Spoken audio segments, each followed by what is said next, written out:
మీ diesel engine కి అస్సలైన dum echo blue.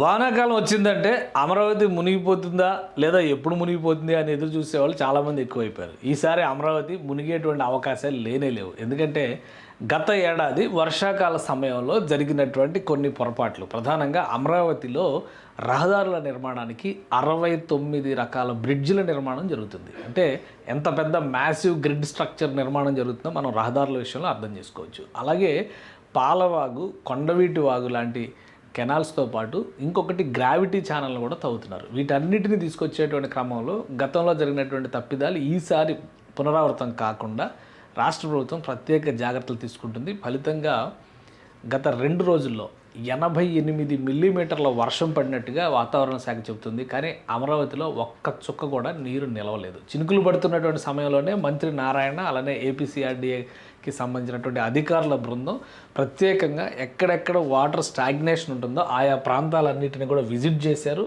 అక్కడ ఉన్నటువంటి పరిస్థితుల్ని ప్రత్యేకంగా సమీక్షించారు. సో ఇవన్నీ చూసిన తర్వాత ఒక కన్క్లూజన్కి వచ్చింది. ఎందుకంటే రహదారుల నిర్మాణానికి సంబంధించినటువంటి ప్రక్రియ ఒకవైపు, మరోవైపు కాలువల నిర్మాణం, కాలువల తవ్వకాలు జరుగుతున్నటువంటి ప్రక్రియ మరోవైపు. ఎక్కడైతే జంక్షన్ పాయింట్స్ వస్తున్నాయో అక్కడ వాటర్ స్టాగ్నేట్ అవ్వకుండా ఇక్కడ తవ్విన మట్టి అక్కడ అడ్డం వేయడం వల్లనే సమస్య వస్తుందని చెప్పని గత వర్షాకాలపు సీజన్లో అధికారులు గుర్తించారు. ఫలితంగా కొన్ని జాగ్రత్తలు తీసుకున్నారు. వాటిని అనుసరిస్తూనే గత 4 నెలలుగా నిర్మాణ ప్రణాళికలన్నీ కూడా ముందుకు సాగినాయి. సో ఈ రెండింటిని బేరీజు వేసుకుని గత 6 నెలలుగా జరిగినటువంటి నిర్మాణాలు, అక్కడక్కడ ఉన్నటువంటి ఆటంకాలు అన్నింటినీ తొలగించారు. ఇప్పుడు ఆ క్రమంలోనే ప్రతి చోట ఎక్కడెక్కడ బ్రిడ్జ్లు ఉన్నాయి అంటే అమరావతిలో దాదాపు 42 ప్రధాన రహదారుల నిర్మాణం జరుగుతుంది. మళ్ళీ ఇంటర్నల్ రోడ్ సిస్టమ్ కూడా లెక్కేసుకొని చూస్తే ఇంకొక 70-80 రహదారుల డెవలప్మెంట్ జరుగుతుంది. వీటిని కనెక్ట్ చేసేటువంటి క్రమంలో సుమారుగా 69 వంతెనలు కడుతున్నారు ఒక్క అమరావతిలోనే. సో వీటన్నిటిని దృష్టిలో పెట్టుకునే ఈ ప్రత్యేక పర్యవేక్షణ బాధ్యత. అంటే వర్షాలు పడుతుండగానే 88 మిల్లీమీటర్ల వర్షపాతం అంటే దాదాపు 8 సెంటీమీటర్ల వర్షపాతం అక్కడ నమోదైనట్టుగానే మనం చూడాలి. కానీ ఎక్కడా కూడా వాటర్ స్టాగ్నేట్ కాలేదు. ప్రతి చోట మంత్రి నారాయణ చేసినటువంటి పర్యటన సమయంలో కూడా ఇవన్నీ కాలువలకు సంబంధించిన తవ్వకాలు.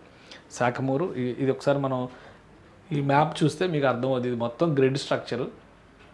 వాటర్ అంటే బ్లూ అండ్ గ్రీన్ అనేటువంటి సిటీ ప్రణాళికని చెప్పారు కాబట్టి దానికి సంబంధించినటువంటి స్వరూపం అనమాట ఈ విధంగా ఉంటుంది. అమరావతిలో నిర్మాణానికి సంబంధించి ఇటు పాలవాగు ఇటు నుంచి వస్తుంది, కొండవీటి వాగు ఇటు నుంచి వస్తుంది, అలానే గ్రావిటీ ఛానల్ని ఇక్కడ తవ్వుతున్నారు. ఈ రెండింటి మధ్యలో ఈ ఇంటరాక్షన్, ఈ పాలవాగు వెళ్ళేటువంటి ఇంటరాక్షన్ దగ్గరే గవర్నమెంట్ సిటీ కోర్ ఏరియా, ఇక్కడ అసెంబ్లీ బిల్డింగ్, ఈ స్ట్రక్చర్ వస్తున్నాయి అన్నమాట.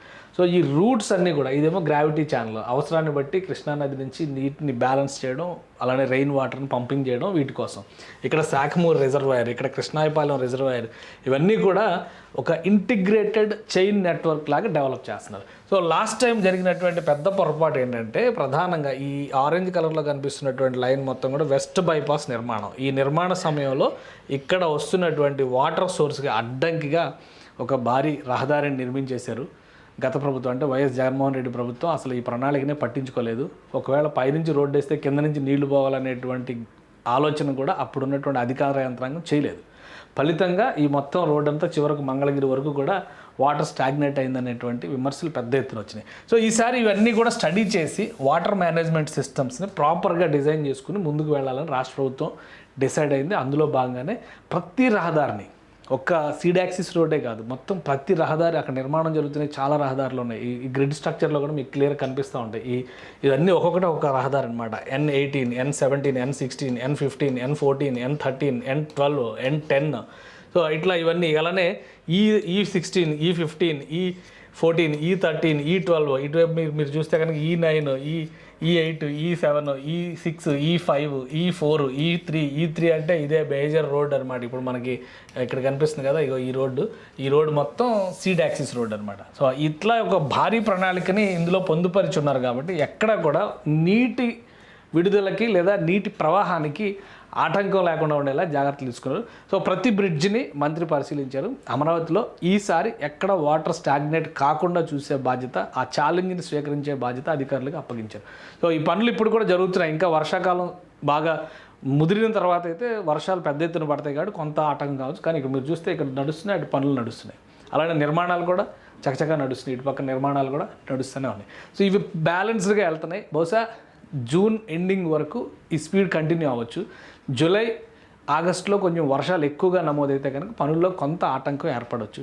సో మంత్రి సంతృప్తి వ్యక్తం చేశారు. ఈసారి వర్షాకాలంలో అమరావతిలో ఒక చుక్క నీరు కూడా నిలవకుండా నిర్మాణ ప్రణాళికను అమలు చేస్తామని చెప్పి అంటున్నారు. చూడాలి.